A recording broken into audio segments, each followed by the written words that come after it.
business, but man, mind your business. No arrest about a mama job. Welcome back to Radio 94. I'm your host Hannah, and it's time for the weekly segment of Let's Talk Books.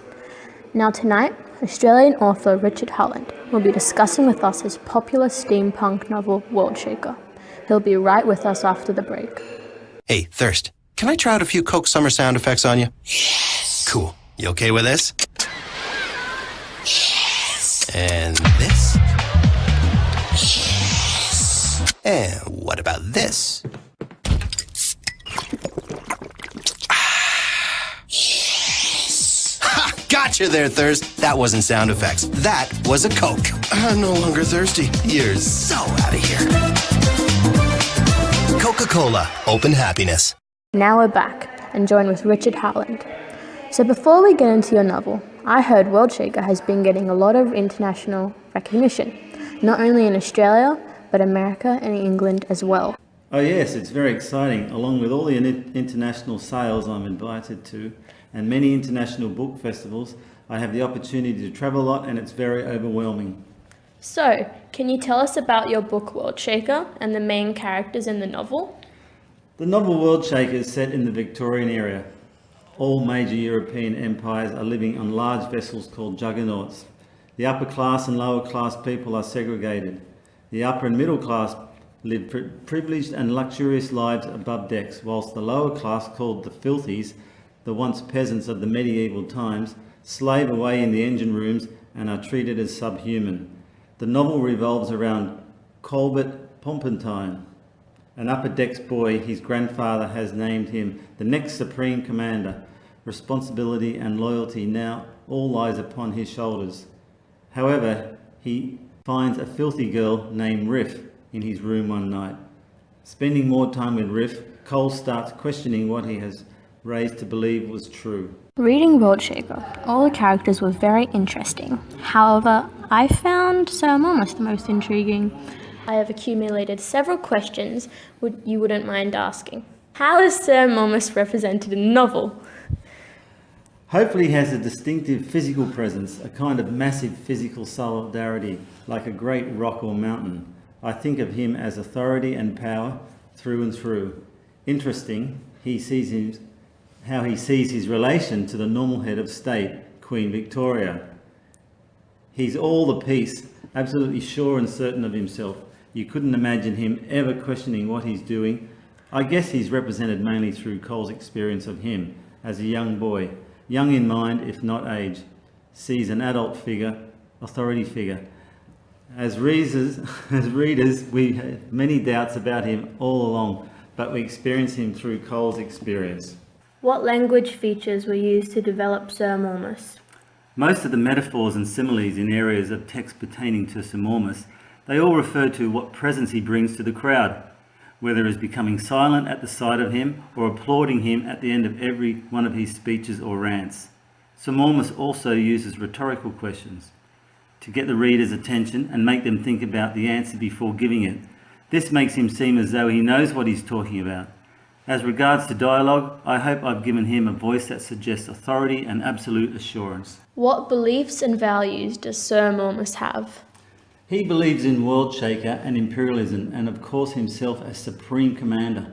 In a way, he is in himself the embodiment of all he believes in, as though his being encompasses the juggernaut and its inhabitants and its mission. The scene on the deck above the bridge would be a good place to take illustrations from. Sir Momus, being highly close-minded, commonly has a negative attitude, few beliefs and few values.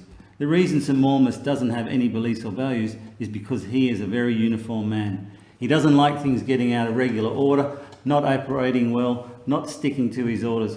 All he believes in is that he is the leader. Again, you can take many examples from the scene on the bridge right at the end of the novel. Do as your supreme commander commands. Everyone must listen to him. Why was Sir Momus given these values and beliefs? What message were you trying to give to the readers?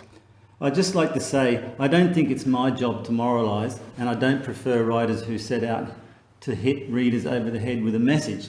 I had an idea of Sir Momus as he would appear to a relatively naive boy brought up in that society. I suppose you could say that Sir Mormus' absolute solid presence exemplifies the unquestionable presence of the particular world and society Cole is brought up in. It's as hard for Cole to challenge or question the one as the other. Most characters experience change throughout the novel, from immaturity or inexperience to maturity and inexperience. Would you say this is true for Sir Mormus? Can you explain? Other characters change in the course of the novel, but not Sir Mormus. He's the immovable mountain as per above. What changes, of course, is Cole's understanding of him as Cole discovers another way of looking at the world. Perhaps the reader's impression changes a little too, when Sir Mormus achieves a grand apotheosis right at the end of the book. I'd like to think there's a certain grandeur about him in the end, even if it's the grandeur of a monster. I'm testing. Tandoori. I love tandoori chicken, so tender and moist. I also love sandwiches, Subway sandwich. So crunchy, so juicy, they make it fresh. Now they have Subway chicken tandoori sandwiches. So crunchy, chunky, tender, moist. Ayyo, can't wait. But limited time only, eh? Go to Subway restaurant now. Eat fresh. Fresh. What themes are examined throughout the novel? Well, I started out with a world where one group of people treats another with extreme cold cruelty, in a way that resembles modern examples of racism, colonialism, sexism. I was aware of the resemblance, but I'm hardly telling anyone anything much. I don't think any reader is going to have a sudden revelation and cry out in surprise, "Wow, so it's actually wrong to scald people to death with jets of steam." Of course it's obvious. When I wrote World Shaker, I didn't start with the theme. However, after a while, I discovered readers could easily see the theme behind the words. But what I discovered in writing of this book, writing it through Cole's experience, was how some people can fail to think of others as actually human beings at all. That is, I understand how very, very difficult it would be for Cole to see what any modern reader can see in a flash, how it would take him a very long time to recognise, for example, that the filthy could be beautiful, that his grandmother might tell lies, etc., etc.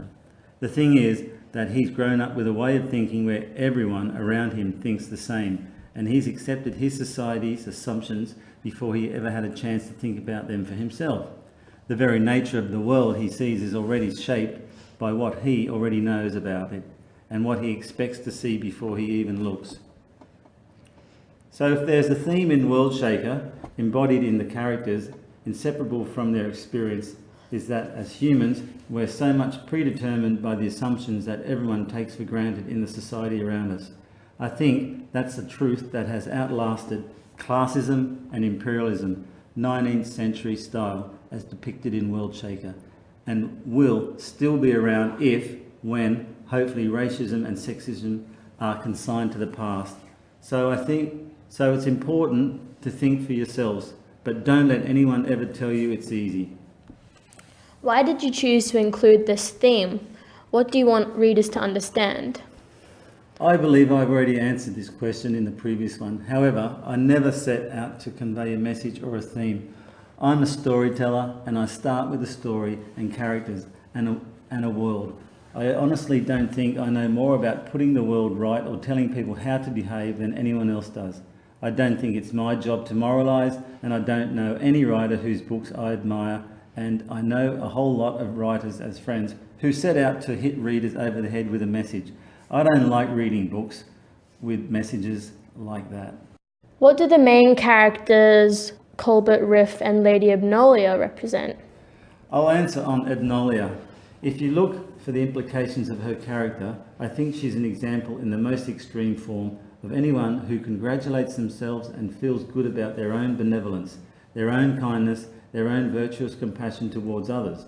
That's common enough in our contemporary world too, where people feel a bit smug about their own good feelings, so that, in the end, it's really all about them, rather than the people they're supposedly feeling pity and sympathy for. Abnolia just takes it to the logical conclusion by making sure her menials and suitably deserving of pity. That's all the questions I have for you. Thank you very much for answering them all in a lot of depth. If anyone wants to know more, now after the break, Michael will be giving you tonight's news. No worries. Everyone needs protection. Protection from the sun. Protection from prying eyes. Protection from everything. And at Stan's Pre-Owned Van Emporium, you get protection from high prices.